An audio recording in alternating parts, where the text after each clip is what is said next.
Hey, what's going on guys, and welcome back to another episode in the Rayo Vallecano career mode. This is episode number 22, and we start today's episode off with the season opener in La Liga for season 2 with Rayo, as we welcome Getafe to the Estadio de Vallecano. So really excited for this one. Of course, we've already played 2 games already this season. They were the Europa League qualifiers against the Norwegian side. We're now through to the group stages, but now our first league game of the season. Really looking forward to this one, and desperate to get off to a winning start after we lost on the opening day last season to Valencia. The first chance fell to us as well. Ivan Lopez trying his luck from range, but it went harmlessly over the bar. But in the 21st minute though, we would indeed open the scoring, and guess who got the goal? You know who got the goal. Ayoza Perez with his first of the season. Last season scoring 24 in La Liga. This is his first this year, and hopefully he'll score even more goals this year. But this was quite an interesting goal because we won the ball back here and it came to Ceballos. Getafe was scrambled at the back, and they just seemed to allow Ceballos time to just,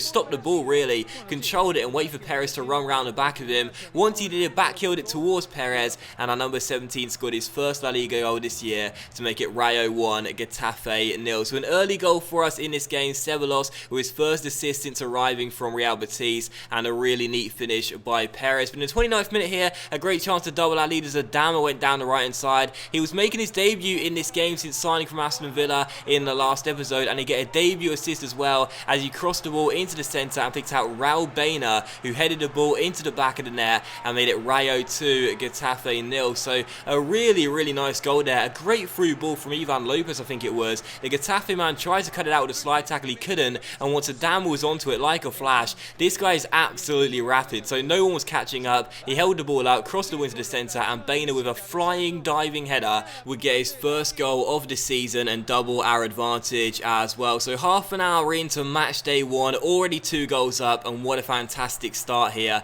as we were in cruise control in the first 45 minutes. On the stroke of the half-time mark, Perez went in search of his second goal of the game, but was denied by a very good save by Gaitan. It was still 2-0. We worked our way back towards the penalty area though, and once again Perez tried his luck. This time couldn't keep the shot down, and it went behind for a goal kick. So 2-0 was the score at the break, but what a first half. We were in control and playing really well. But in the second half, not much really happened until 9 minutes before the end, as Adama found Science here off the bench. He played it back towards our rapid winger down his right hand side, who waited for the run of Perez before delivering an absolutely fantastic cross into the centre. And Perez's finish on the volley, I must say, wasn't the best for a guy that scored 24 goals last year, and many of them corkers. But for this cross by Adama, it was a brilliant ball. But Perez's finish was not the best. But Gaita, the goalkeeper, who had made a couple of good saves in this game despite conceding 2, probably should have saved that one, but couldn't keep it out despite the shot being pretty central, and Perez would grab a brace on the opening day of the La Liga season. So final score, Rayo 3, Getafe 0,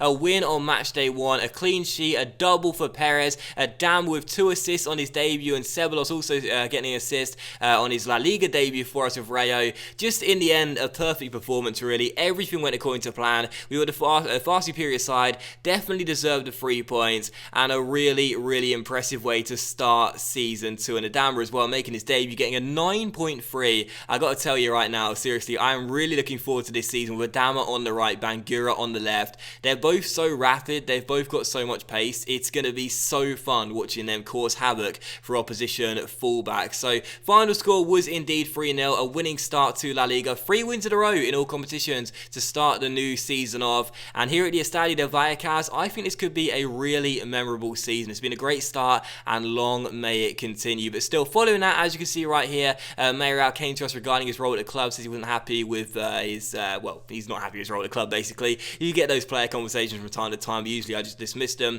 But either way, as you can see right here, following that, we have transfer deadline day, and we would start off as well with a bid for Patrick Ebert here, a German right midfielder from Las Palmas. £2.4 million was the bid. He's 75 overall, 29 years old. Last season, pretty decent as a squad player, and this season I do plan to have him on the bench for the majority of our games, but it is worth noting he's out of contract in the summer. I'm probably not going to give him a new deal, so I said to Las Palmas, if you want, meet his valuation and he's all yours, and they said fair enough, we'll take him to our house. So Las Palmas are going to sign Ebert for £2.7 million, and he's actually a pretty decent squad player, I must admit. Technically, he's a really impressive player. His physicals may not be amazing, but technically he's very good indeed, and a solid player to have down the right hand side. And also going to play as a playmaker as well in the attacking midfield role, but he wasn't going to get a new contract, 29 years old. I didn't have him in my long-term plan, so Ebert has gone for his valuation, £2.7 million. We'll take that, and also Timo Baumgartel from Stuttgart is going to join us on a 1-year loan on £5,000 a week, just for peace of mind. He's 20 years old, and to be honest, I just wanted a fourth choice centre-back to come in. We've got Sayens, we've got Merat, and we've got a Matt as well, but I wanted someone else, and this guy, 68 overall, nothing special really, but he's 6'3". He'll be on here for £5,000 a week. He'll be in here, I should say, for £5,000 a week, and that's not too bad. But still, after Ebert was sold, I was contemplating signing one more player if I could, and this was the guy I went after, Nahuel Leiva, is that how you pronounce that? Who I believe is actually Argentinian, or Argentine I should say. He was born in Argentina, but I believe he's eligible to play for Spain as well. He's got the Spanish nationality in the game regardless, but he's a Villarreal youngster. He's 19 years old, 74 overall right midfielder. I basically threw every single pound I could at Villarreal, plus Alex Moreno, and much to my surprise, they said yes, and I did not see this deal coming off. You remember the last episode, we signed a Dama for £6 million, and I didn't think that deal was going to go through, but maybe this is the career mode where I get a lot of luck in terms of signing players and getting clubs to accept fees, which I would consider to be less than what they're worth, because for £2.6 million plus Alex Moreno, I know he's worth £1 million himself, and that's not a bad deal when you consider the overall value of the transfer, but clearly, as you can see, Villarreal letting Mayaga offer him a contract as well, £4.2 million.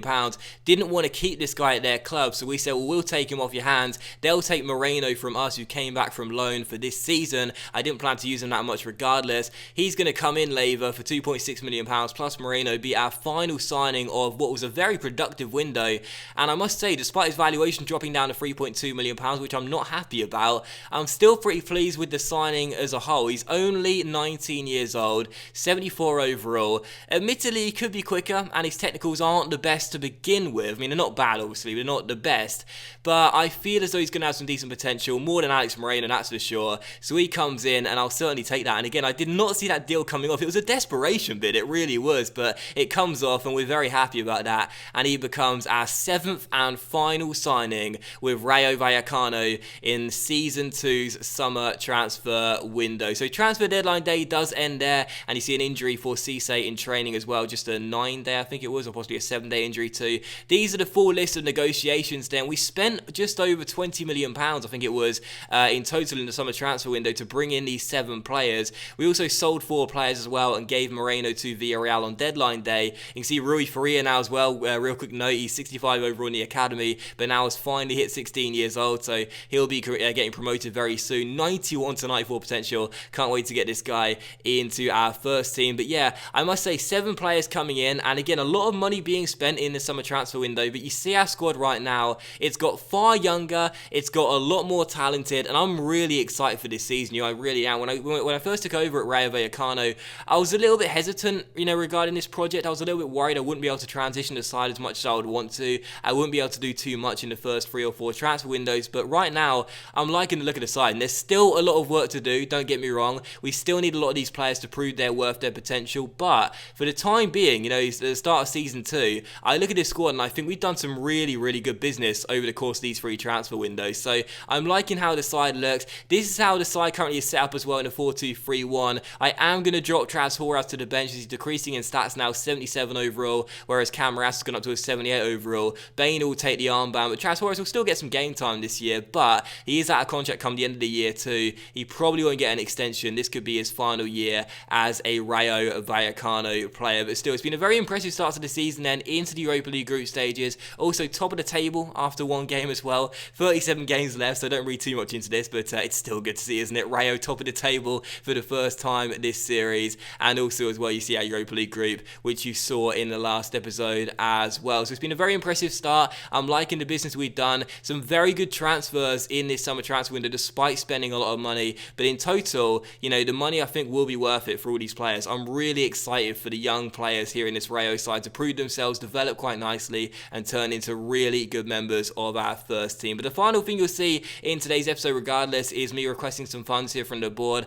I asked for £4 million because truth be told, I did say the aims are quite harsh this season. Qualifying for the Europa League in the league is doable. Reached around the 32 stage in the cup, of course we already meet that as that's the stage we enter, but the Europa League reaching the semi-final, I'm not sure we'll be able to do that. So an extra £4 million will at least least make me a little bit happy. If we don't do that, we can get some more money off the board. They give us £2.84 million. And we can spend that money on giving some contracts to some of the players in our team right now who do have their deals up come the end of the year. And as you can see, the first player I target is Nacho, who I think is a really solid player in this Rayo side. But that will end today's episode, though, in the Rayo Vallecano career mode, guys. So big thank you for watching. I really hope you have enjoyed it. If you have enjoyed today's episode, please leave a like. Like, of course, much appreciated and really help the channel grow as well. Much love to you all. I hope you guys have had a fantastic weekend. And I will see you for the next episode in the Rayo Vallecano career mode very soon.